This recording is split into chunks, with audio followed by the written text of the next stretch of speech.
بسم اللہ الرحمن الرحیم۔ حضرت عمر بن خطاب رضی اللہ تعالی عنہ سے روایت ہے کہ ہم ایک دن حضرت صلی اللہ علیہ وسلم کی خدمت میں بیٹھے تھے کہ اچانک ایک آدمی جو انتہائی سفید کپڑوں اور انتہائی سیاہ بالوں والا تھا آیا۔ اس پر سفر کا کوئی اثر بھی نہ تھا اور ہم سے اس کو کوئی بھی نہ جانتا تھا، یہاں تک کہ وہ حضرت صلی اللہ علیہ وسلم کے پاس اس طرح بیٹھا کہ اس نے اپنے گھٹنے آپ کے گھٹنوں سے ملائے اور اپنی ہتھیلیاں اپنی رانوں پر دراز کر لیں اور کہنے لگا، یا محمد صلی اللہ علیہ وسلم، مجھے اسلام کے متعلق بتلاؤ۔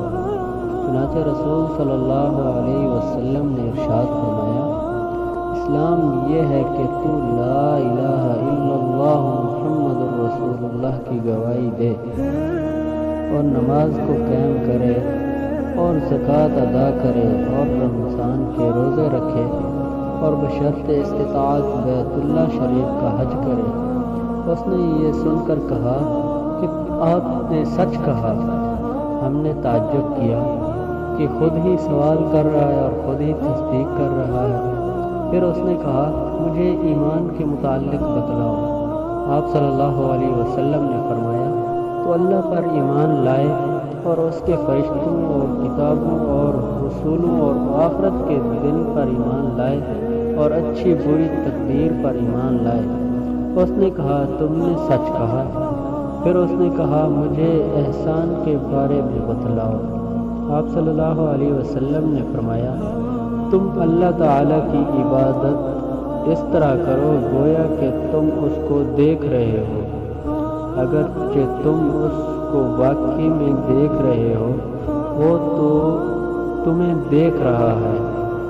پھر اس نے کہا، مجھے قیامت کے متعلق خبر دو۔ تو آپ صلی اللہ علیہ وسلم نے فرمایا، جس سے سوال کیا جا رہا ہے وہ سائل سے زیادہ علم نہیں رکھتا۔ اس نے کہا، تم مجھے اس کی کچھ علامات متعلق بتلاؤ۔ آپ صلی اللہ علیہ وسلم نے فرمایا، لونڈی اپنی مالکہ کو جنے گی اور تم دیکھو گے کہ ننگے پاؤں، ننگے جسم، تنگ دست بکریوں کے چرواہے بڑی بڑی عمارت بنائیں گے۔ پھر وہ چلا گیا۔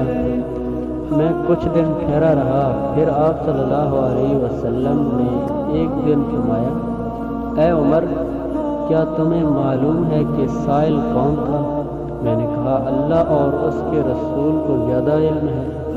آپ صلی اللہ علیہ وسلم نے فرمایا، وہ جبرائیل علیہ السلام تھے جو تمہیں تمہارے دین کی تعلیم دینے آئے تھے۔ تو بھائیو، اگر ہماری یہ ویڈیو اچھی لگی ہو تو پلیز ہمارے چینل کو سبسکرائب اور لائک شیئر ضرور کریں۔ شکریہ۔